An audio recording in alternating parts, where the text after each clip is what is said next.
우리가 함께 봉독한 말씀을 통해서 하나님께서 저와 여러분에게 은혜 주시길 원합니다.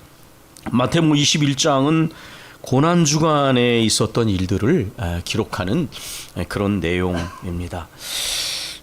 주님께서 일요일에 예루살렘에 입성을 하셨는데 우리 주님께서는 21장에 나와 있는 것처럼 겸손하셔서 나귀 새끼를 타셨습니다.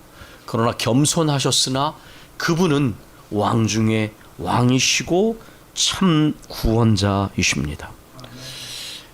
오늘 본문에는 두 가지 사건을 소개하고 있는데 이제 우리가 알고 있는 성전 청결 사건과 무화과 나무 저주 사건입니다. 근데 사실 시간상으로 보면 그 18절에 나와 있는 이른 아침은 월요일 아침을 말하는 것입니다. 예수님께서 일요일에 예루살렘에 입성하신 후에 베다니로 물러가셔서 거기서 이제 하루를 지내셨습니다. 그리고 월요일 아침 일찍 다시 예루살렘 성으로 들어가신 것입니다. 순서적으로 따지면 무화과 나무를 저주하신 것이 앞에 있고 그 다음에 성전 청결 사건이 그 다음에 있고 그 다음에 이제 그 저주하신 무화과 나무가 시든 것을 제자들이 보고 이상히 여기면서 질문을 드리고 예수님이 그 질문에 대한 답변을 하시는 것이 순서대로 된 것입니다. 근데 마태는 이 복음서를 기록하는 방식이 주제별로 모아서 기술을 했기 때문에 마치 무화과 나무를 저주하고 나서 곧바로 예수님의 제자들이 질문을 하고 답변하신 것처럼 되어 있지만 그러나 사실은 거기엔 시간적인 편차가 있습니다. 마가복음하고 비교를 해보시면 마가복음은 그런 시간적인 연대기 순으로 이 사건을 소개하고 있는 것을 보게 됩니다. 위에서 언급한 것처럼 예수님은 예루살렘에 나귀를 타시고 나귀 새끼를 타고 입성하셔서 성전에서 일어나는 일들을 조용히 지켜보신 후에 다시 베다니로 물러가셨습니다. 그리고 예수님께서 이제 월요일 아침에 다시 예루살렘에 들어오셨는데 허기를 느끼셨습니다. 허기를 느끼셨다는 것은 몸을 입고 인성을 가지신 주님의 모습을 보여줍니다. 거기서 한 무화과 나무를 발견하시고 이제 거기서 뭔가 열매를 얻기 원하셨는데 그러나 그 나무에서 열매를 발견하지 못하셨습니다. 팔레스틴 지방에는 포도와 석류와 무화과 나무가 3대 과목으로 일컬어집니다. 그리고 이 무화과 나무는 가난한 사람들의 양식이라고 불려지는 그런 나무였습니다.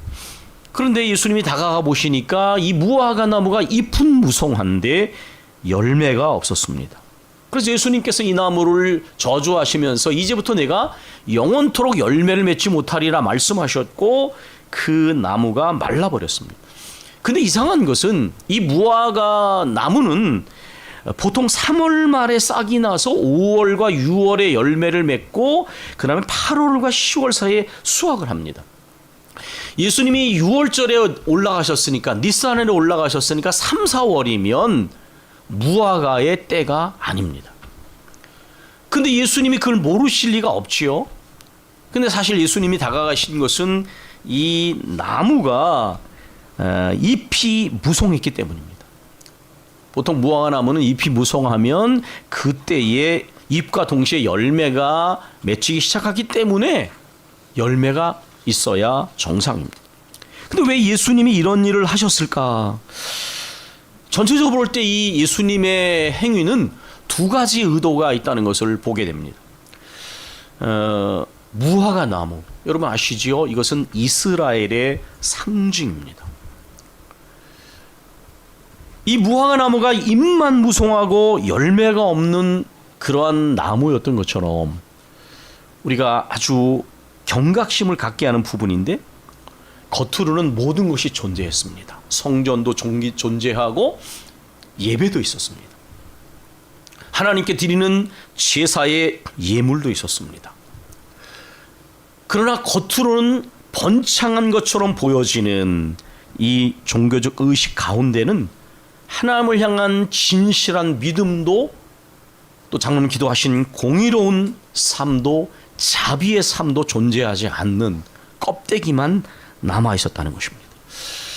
우리가 이러한 것을 볼 수 있는 것 중에 하나가 바로 성전 청결 사건입니다. 예수님이 다가가 보시니 성전에서 매매하는 일들이 이루어지고 있었는데 이것은 이방인들의 뜰에서 이루어진 일이었습니다. 여러분 이미 말씀드려서 아시지요? 이것은 원래 필요를 따라 이루어진 일이었습니다. 흩어진 유대인들, 디아스포라는 외국에서부터 소나 양이나 비둘기를 가져올 수 없었습니다. 그리고 또 그 화폐를 그대로 드릴 수 없도록 성전이 규정을 하고 있었습니다. 처음에는 편의를 제공하자는 순수한 마음이었어요. 근데 항상 그렇지만 시간이 흐르면 형식은 남아있고 세련될지 모르나 순수함과 진정성이 사라지고 변질되는 게 언제나 모든 사람들이 세상뿐만 아니라 특별히 영적인 공동체인 교회에서 경각심을 가져야 될 게 그런 부분이에요. 처음에는 직분을 받을 때 기도 순서가 돼도 두렵고 떨리는 마음으로 무릎으로 준비하고 그렇게 삼가하는 마음이 있어요. 근데 시간이 흐르면 교회 문화에 익숙해지고 기도하지 않아도 잘할 수 있습니다. 그러나 속은 위험해지는 거예요. 무릇 지킬 만한 것보다 내 마음을 지켜야 하는데 마음을 지키지 못하는 일들이 많이 일어납니다. 여기에 이제 이 화폐를 환전하는 일도 그렇습니다. 이 화폐는 보통 당시에 로마 화폐가 가장 통용되는 화폐였는데 로마 황제의 화상이 거기에 있었습니다. 그러니까 이 화폐를 드릴 때에 유대화 화폐로 사용되게 했는데 명목상은 이런 것입니다. 어떻게 이방 황제의 얼굴이 새겨져 있는 화폐를 하나님께 드릴 수 있느냐? 굉장히 허울 좋은 것이죠. 사실은 거기에서 굉장히 높은 수수료를 띄는 일에 더 관심이 많았던 것입니다. 여러분, 이 비둘기는 가난한 사람들이 드리는 하나님의 자비로우신 말씀이었어요. 소나 양이나 이런 것을 드릴 수 없는 가난한 사람들이 비둘기를 드릴 수 있었는데 까탈스럽게 구는 것입니다. 그래서 성전 안에서 이방인의 뜰에서 파는 비둘기만 드릴 수 있도록 대부분 그렇게 만드는 거예요. 그런데 이 기록을 보면 시중가의 10배가 넘는 가격의 비둘기를 책정했다는 거예요. 이 얼마나 악한 건지를 보여주지요. 가난한 사람들을 위해서 비둘기를 드리게 했는데 시중가보다 10배 이상의 가격을 매겨서 오히려 폭리를 취하는 거예요. 이것은 환전상들의 그러한 이 문제일 뿐만 아니라 절대로 이 성전 안에 있는 제사장들이 여기에 관련되지 않으면 일어나기 어려운 불가능한 일이었습니다. 주님은 이 성전에 들어가셔서 모든 것을 뒤집어 엎으셨습니다. 그리고 그들을 내어 쫓으시면서 내 집은 만민이 기도하는 거룩한 집인데 너희가 강도들의 소굴을 만들어 버렸다. 그렇게 분노하셨어요. 하나님에 대한 진실한 믿음이 무너지고 예배가 무너지는 곳에, 그리고 여기엔 항상 지도자의 변질과 타락이 있습니다. 아무리 공동체가 문제가 있어도 영적인 지도자 그룹이 중심을 지키고 하면 그 공동체는 세워지게 돼 있어요. 그러나 아무리 평신도들이 애를 써도 지도자가 중심을 잃어버리고 변질되면 그 공동체는 반드시 문제가 생깁니다. 그런 의미에서 저나 우리 장로님들 같은 지도자들은 늘 깨어 있어야 돼요. 신앙의 중심과 분별력을 잃어버리지 않도록 늘 우리가 깨어 있어야 합니다. 주님은 잎만 무성하고 열매가 없는 무화과 나무처럼, 그리고 그 나무를 저주하신 것처럼 겉으로는 형식적 예배와 예물들이 넘쳐났을지 모르지만 그것은 이미 무너진 예배였습니다. 이러한 신앙이 만연한 이스라엘은 저주받은 무화과 나무처럼 하나님께 심판을 받을 수밖에 없고 역사 속에서 실제로 이런 일들은 실현이 되었습니다. 그들이 저주받고 심판받게 되는 이유는 또 하나 이 21장 뒷부분에 나와 있는 종교 지도자들의 최고회인 산헤드린 공의원들, 대제사장과 백성의 장로들과의 대화에서 말씀하신 예수님의 답변 속에 드러난 두 가지 비유와에서도 왜 예수님이 무화과 나무를 저주하셨는지가 드러납니다. 성전을 청결하게 하실 때 이들은 두려움을 느꼈습니다. 예수님이 변방에서 활동하실 때는 별로 문제가 되지 않았어요. 그런데 예루살렘이라는 중심지에 오셔서 이러한 잘못된 구조를 흔들어 놓으시니까 이제 위협을 느낀 거예요. 그래서 예수님께 질문합니다. 무슨 권세로 이러한 일을 하느냐? 예수님이 비유를 드십니다. 비유는 아리까리하기 때문에 생각하게 만들죠. 명확하게 말하면 사람들이 잘 듣지 않기 때문에 뭔가 무슨 뜻인지를 생각하게 만드시는 뜻이 있는 것입니다. 예수님이 이렇게 말씀하십니다. 자, 포도원에 가서 일하라는 아버지의 명령이 있었다. 첫째 아들은 내 아버지 가겠습니다. 그러나 가지 않았다.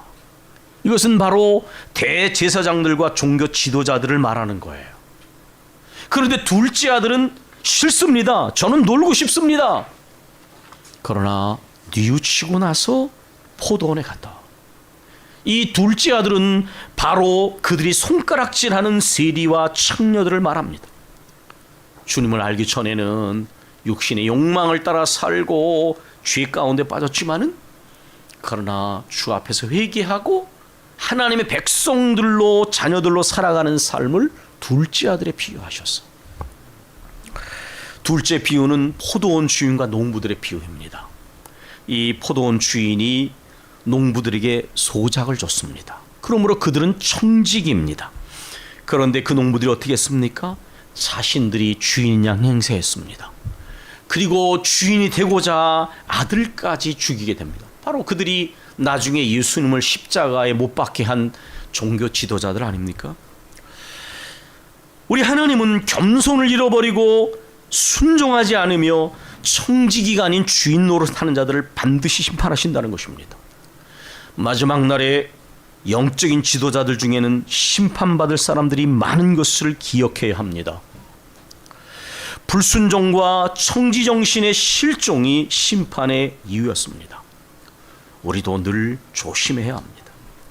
예수님은 청지기 비유 후에 이렇게 말씀하셨습니다. 그러므로 내가 너희에게 이르노니 하나님의 나라를 너희는 빼앗기고 그 나라에 열매 맺는 백성이 받으리라.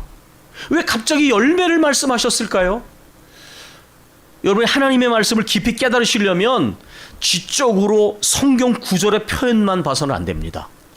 그 안을 관통하는 정신, 영적인 흐름을 보시는 데까지 들어가셔야 돼요. 그래야 이 말씀과 이 말씀이 전혀 단어가 다르지만은 어떻게 겸손과 감사가 연결되고 그 다음에 담대함과 평안함이 담대함과 겸손이 연결되는지를 우리가 이해할 수 있어야 돼요.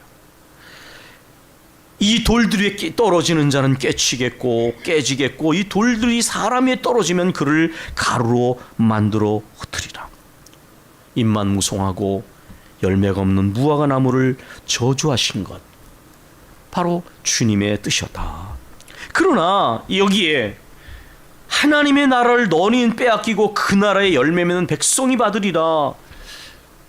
우리가 긍정적인 차원에서 보면 순종하지 않는 자들, 청지기가 아닌 주인 노릇하는 자들이 반드시 심판받지만 반대로 보면 비록 이전에는 불순종했어도 주 앞에 진실하게 회개하고 순종하는 자들, 겸손과 감사로 충성된 청지기로 살아가는 자들에게는 하나님의 나라가 유업으로 주어진다는 거예요. 그리고 오늘 본문에 나와 있는 얘기, 그 무화과 나무의 마름을 주님이 해석하실 때 이렇게 말씀하셨습니다. 이 무화과 나무가 이렇게 된 것처럼 믿는 이들에게는 이러한 역사가 나타날 것이다. 다시 말해서 하나님 나라를 유업으로 받는 자들의 권세에 대해서 말씀하시면서 이 무화과 나무가 마른 사건을 해석하고 계십니다. 제자들이 보고 이상히 여기르되 무화과 나무가 어째요? 곧 말랐나이까? 예수께서 대답하여 이르시되 내가 진실로 너희에게 이르노니 만일 너희가 믿음이 있어 의심하지 아니하면 이 무화과 나무에게 된 이런 일뿐 아니라 이 산도로 들려 바다에 던지우라 하여도 그대로 될 것이요. 여러분, 이 산도로 들려 바다에 던지운다, 어디서 보신 적 있으신가요? 네, 사랑장인 고린도서 13장 2절에 보면 만일 너희가 산을 옮길 만한 믿음이 있을지라도, 이것은 하나님의 역사가 나타나는 표적과 관련돼 사용되는 표현이기도 합니다. 믿음은 이러한 표적을 가능하게 합니다. 우리는 정말 이러한 믿음이 있는가?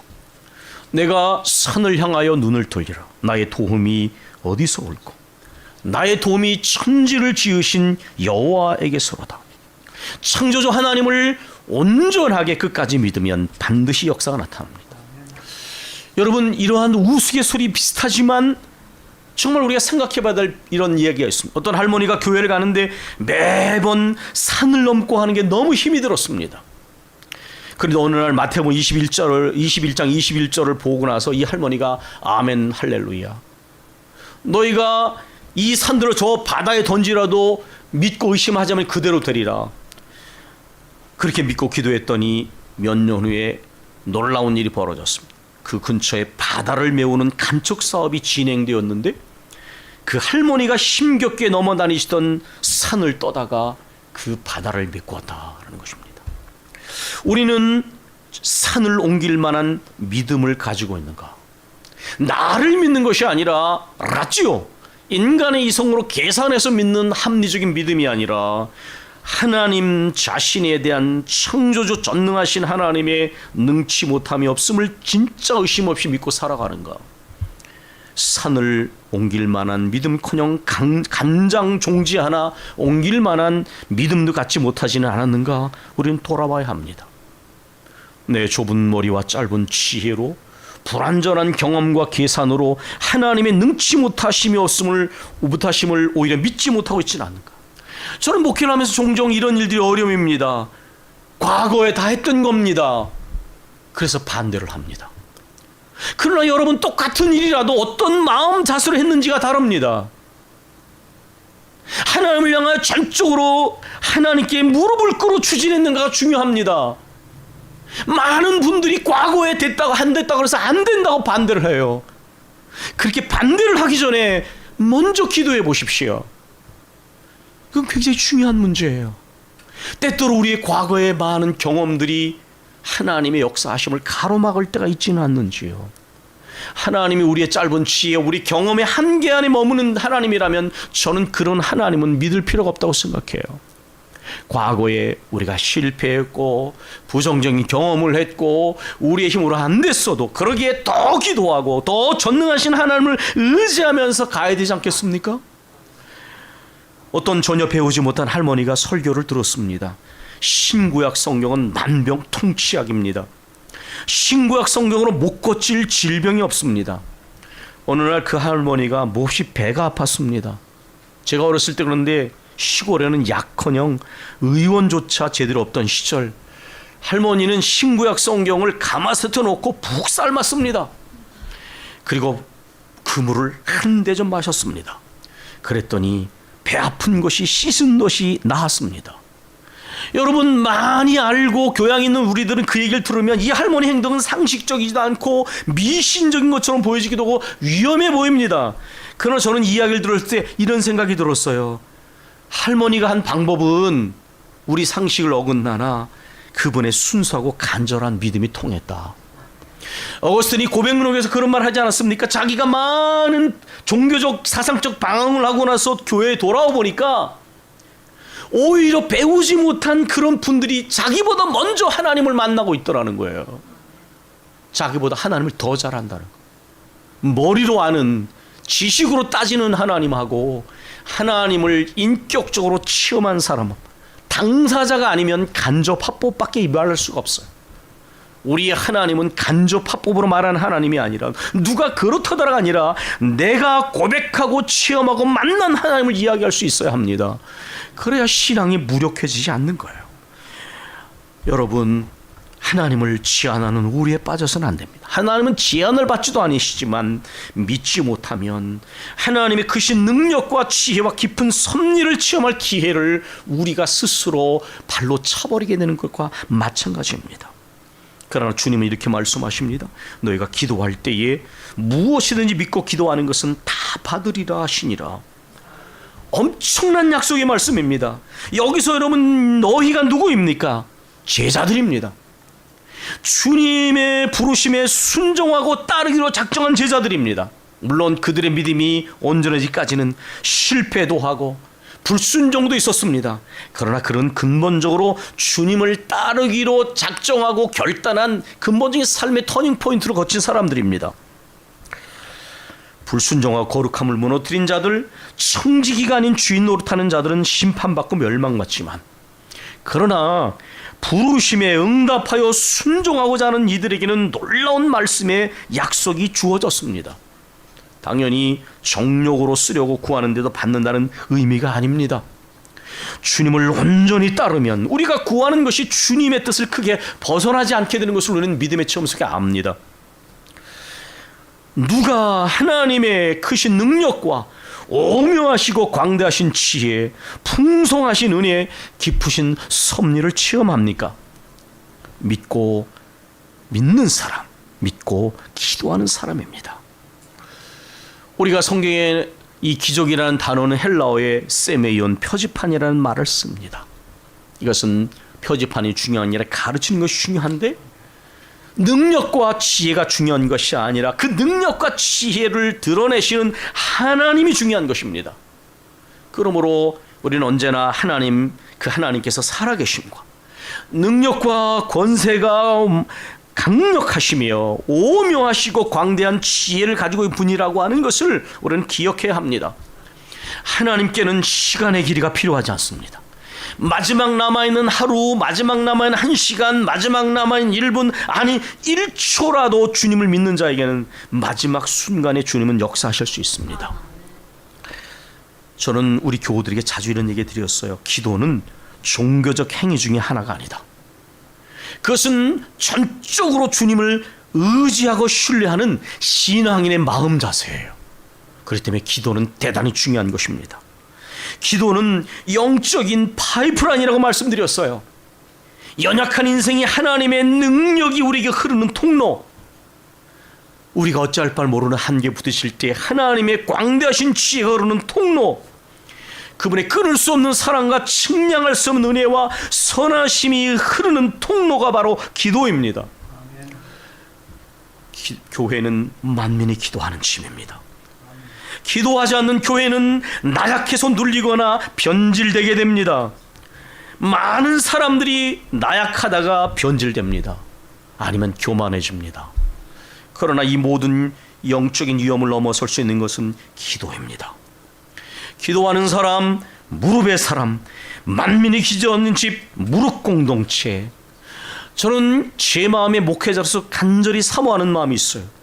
우리 교회 안에 기도의 생명을 거는 묵직한 기도의 사람 10명만 있으면, 하나님과 친구 같은 늘 영적인 대화를 이루는 10명만 있으면, 저는 어떤 시험과 유혹과 환난도 이겨낼 수 있는 확신이 있습니다. 교회가 전심과 합심으로 기도하면 땅에서 매면 하늘에서도 매이고, 땅에서도 풀면 하늘에서도 풀립니다. 사랑하는 교회 여러분, 저와 여러분은 12년을 왔기 때문에 제가 어떤 말을 과장할 수 없다는 걸 여러분 아실 것입니다. 제가 만약에 과장해서 얘기를 하면 여러분은 금방 눈치채실 것입니다. 저는 과장 없이 말씀드립니다. 우리가 마음을 다하여 전심으로 기도하고 간절히 기도하고 마음을 아파요 기도하는데 주님이 우리를 부끄럽게 하신 적이 한 번이라도 있었던가요? 주님은 모자람을 채우셨고 부족함을 풍성케 하셨고 모든 위험과 위험의 가능성으로부터 우리를 지켜주셨고, 우리가 주님을 그렇게 의지했을 때에 주께서 모든 것을 시작하시고 진행하시고 마무리하신 분이 하나님이신 것을 여러 차례 체험하게 하셨어요. 2024년 이 해를 지내면서 우리 개인적으로, 가정적으로, 교회적으로 저는 영적으로 하나님의 때가 다가오고 있다는 느낌을 제 마음에 기도해 주는 분들을 통해서 느끼고 있어요. 하나님이 우리 각자의 삶과 가정과 교회에 이루실 놀라운 역사와 거룩한 섭리에 대하여 우리는 기대와 소망을 가지고 가야 합니다. 이것을 오늘 우리의 삶이 현실로 경험하기 위하여 우리 전심으로 합심으로 더 무릎으로 나아가 크신 하나님의 역사하심을 보는 우리 모두가 되기를 사모합니다. 우리 기도하겠습니다.